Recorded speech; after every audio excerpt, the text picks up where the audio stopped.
The first question I've got on the list here is from Seeker. And the question is, how do you deal with obnoxious alpha bullies? From memory, there was a whole bunch of other stuff put in the question, but I just kind of cut it back to that one core element. Andrew, do you want to give it a crack? How do you deal with obnoxious alpha bullies? First off, I am the alpha bully, so You're the jock in the corner punching small guy. Makes me feel big, you know. Gotta find some way to feel important. Usually, if I'm dancing or something, and there's dudes who really act weird on the dance floor, yeah, they like bump you and do stuff. Harass you. Yeah, you know, any of that stuff. Like, I usually just distance myself from those people. Just stay the fuck away from them. Yeah, I go, okay, I don't really like that person who's hitting everybody, so I will. The guy who appears punching everyone. Yeah, you know, I do that, but also some people who are acting like aggressive and kind of like alpha male, I feel like they want to get in a fight or something. Yeah. And for me personally, I don't want to fight people because I don't want to kill people, you know, like that's the only thing that's going to end up happening. No, but like, yeah, I would rather avoid a fight because it's not going to be good usually, especially like in clubs where I've been, some people have had guns and I don't want to mess around with that. Above all, yeah, I don't want to fight. And even if they do want to fight, say out loud, I don't want to fight, just so other people know. So if you do have to fight, that escalated pretty quickly. If there's another aggressive guy who's just like trying to tool you and shit, for me, since they probably expect me to be aggressive or fight back, I usually just go with a different route and I'm just really, really, really nice to them. And since they don't really expect that, they don't know how to really deal with it. All your years of being a nice guy has you just let it all out, you know? Yeah. All those years of repressed niceness. Hey, that was funny. You're a funny guy. I really like that. Say it again. Say something else funny. Anyway, what about you, Jermaine? You deal with alpha bullies? Yeah, I have two experiences that come to mind. One, I was trying to follow a group of friends who went up to a private party. Yeah. I don't think they knew it was a private party, but they saw past the obnoxious kind of alpha guy who was trying to make sure that only his buddies went into the party. Yeah. And so everyone else got into the party, and actually I got held back by two girls who were coming out of the party, talking to them, so I got separated from my party. And when I was going to go back up to go meet with my buddies, the alpha guy had already reestablished his position. Yeah. And so the scene was set for a disaster. And he basically tried to put his whole body weight on my body weight to keep me from going in. And were you lying down? Was he lying on top of you? Yeah, it was actually more of a doggy position. And at first I thought, well, this is highly unusual, but I said, fuck it, let's see how this ends. Yeah. So he's like trying to push me out of that space. He's really drunk, and usually in my experience with obnoxious alpha bullies, there's a lot of alcohol involved. And he was really drunk, and so I just kind of just stood there, tried to hold my ground.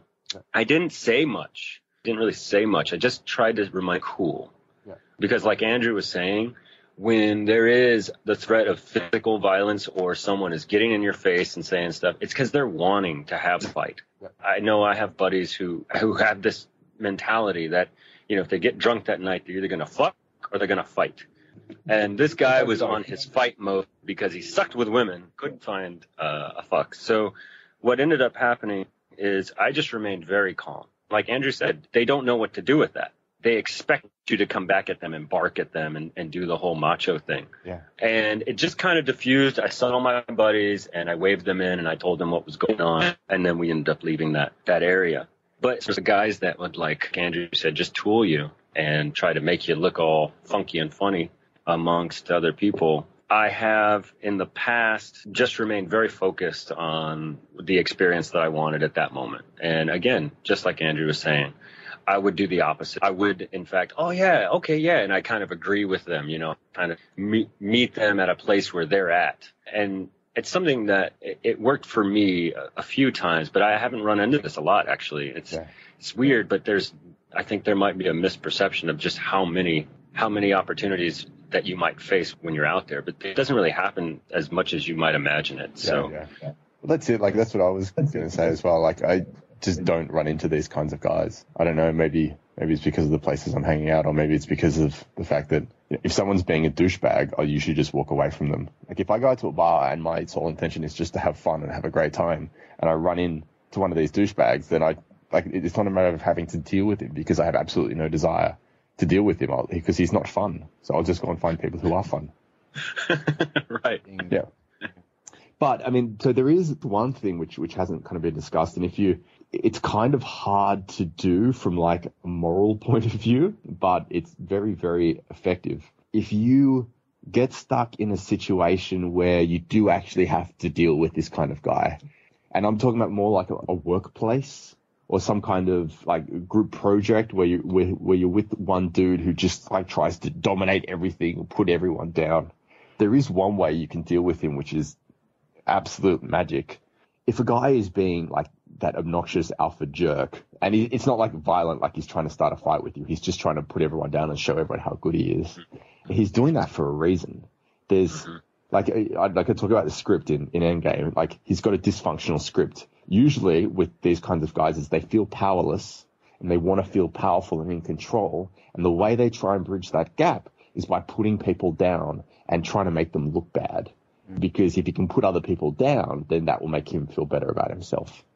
What you can do in these situations is, instead of trying to react to it, or, when he tries to put you down, try and, put him down back and then try and play that stupid game, which no one is going to win. You can actually just make him feel good about himself. I used to work when I was back in a long time ago, back in a former life. I was a painter, and I used to work on construction sites. And there was a lot of guys there whose script was, I feel powerless, I want to feel powerful, I'm going to feel powerful by putting people down. And there was this one guy he was like 22, he was an alcoholic, he always tried to put people down to feel good about himself. And for the first couple of years I was working with him, I just tried to avoid him as much as I could.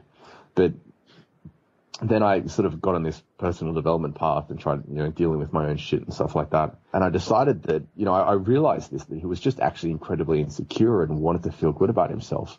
And so instead of trying to avoid him or just like put him down back to make myself feel bigger than him again, I would actually just try and make him feel good about himself. So every time he did something, I'd compliment him on it. If he did something good, he'd be like, oh, hey man, that looks really good. You've done a great job. And first he was like, oh, whatever. But after a while it was like, oh, okay. And then from then on, when we would talk, instead of him trying to put me down to feel better about himself, he would feel better about himself by asking me and showing me things that he'd done to get that kind of positive feedback about, hey, look, you're really good. You're really valuable. You're a valuable guy.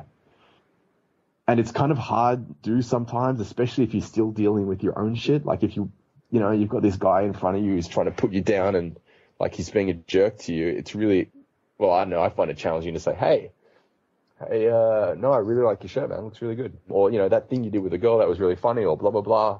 That can be challenging, but it's an incredibly effective way to help him change his script from putting you down to needing your approval, which still really isn't that good like, in terms of him, but it's good to you. Yeah, so that's another way you can deal with obnoxious alpha bullies. Wow. Yeah, that's a fun one. Play with that. It's a good fun one. Okay, so let's keep going.